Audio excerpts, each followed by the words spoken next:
la clase de filosofía. Nuevamente nos integramos para analizar esto que hemos llamado la ética científica o la ética filosófica. Terminamos el análisis con la época griega y nos reencontramos con un nuevo momento en la historia, la época medieval, que abarca desde el siglo II hasta finales del siglo XV. En ese sentido, este periodo se caracteriza por ser eminentemente de tipo religioso cristiano y lógicamente su enfoque en el contexto de la moral y de la ética va a tener ese tinte. Recordemos muy bien que el cristianismo nace a partir de la muerte de Cristo y sus enseñanzas, y todo el enfoque a lo largo de su trayectoria estará enfocado en ese mensaje. Aquí tenemos a dos grandes representantes. Por una parte, San Agustín y por el otro, Tomás de Aquino. San Agustín es un personaje muy interesante dentro del contexto de la ética. Vamos a leer una frase y de allí partiremos en el análisis de su enfoque ético. Ama y haz lo que quieras. Si callas, callarás con amor. Si gritas, gritarás con amor. Si corriges, corregirás con amor. Si perdonas, perdonarás con amor. Si tienes el amor arraigado en ti, ninguna otra cosa sino amor serán sus frutos.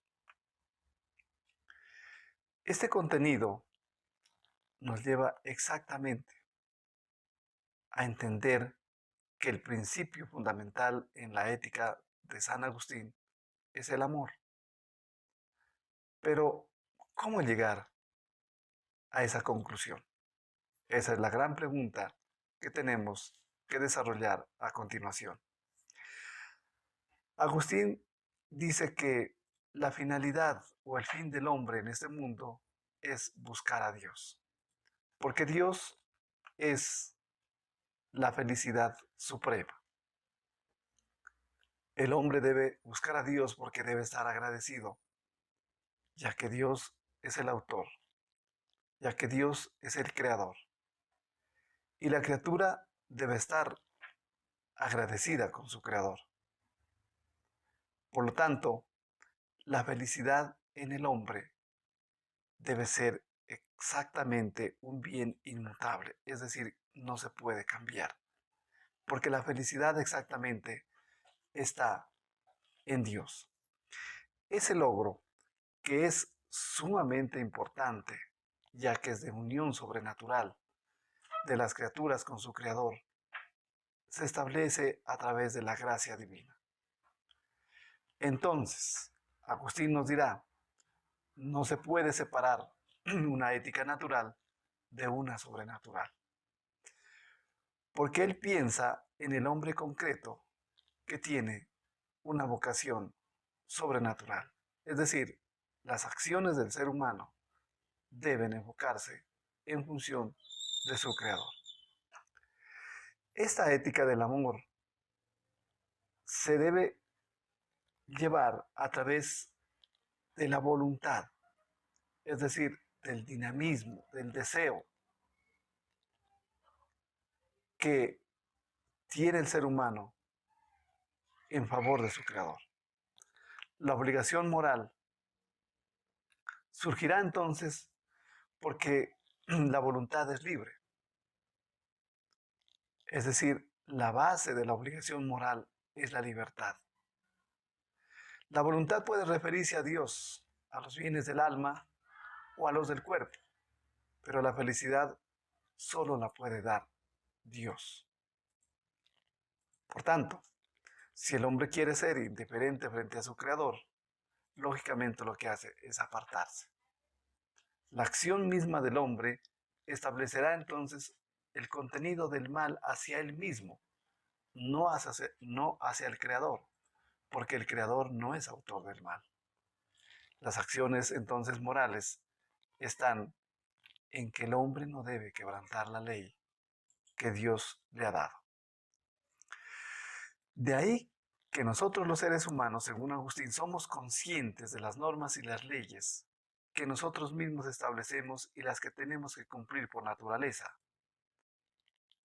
Y es así como el alma recibe de Dios verdades teóricas y verdades prácticas, las cuales las hacemos o les damos firmeza o les damos fijeza, no por nuestros caprichos, ni tampoco por los caprichos divinos, sino porque éstas son una manifestación del hombre hacia Dios. Por lo tanto, esa voluntad libre está sujeta a ciertas obligaciones y entre las cuales se establece el amar a Dios como el deber supremo. Si la perfección moral entonces es amar a Dios, el mal consistirá en alejar la voluntad de Dios, es decir, quitar ese deseo, acabar con el deseo de amar a Dios. El mal no es algo positivo, va a decir entonces Agustín, porque como dijimos antes, el mal no está creado por Dios. En la mente divina no hay maldad alguna. Solamente estaría encausado en las mentes creadas. El mal, diría San Agustín, es aquello que renuncia a la esencia y tiende a ser el no ser. Es decir, negarse uno mismo a la condición de ser hijo de Dios o creado por Dios, para convertirse entonces en un ser de maldad. Mire entonces cómo la ética agustiniana nos permite ahondar en unos principios de la filosofía clásica medieval, que todo se enfoca en Dios. Hay un término que lo utiliza y lo dice allí San Agustín, que es el libre albedrío, es la libertad. La libertad de hacer o no hacer las cosas. Si dejamos de hacer las cosas, nos apartamos del Creador. Pero si hacemos las cosas bien, en función de la divinidad, vamos a conseguir la felicidad que todos anhelamos. En otras palabras, tenemos que ser sujetos a la voluntad divina. Las acciones del ser humano no deben estar por fuera de otros elementos. Las acciones del ser humano siempre deben ser perfectibles en función del amor de Dios, en función de la libertad de los hijos de Dios que solo quieren agradarle a su Creador.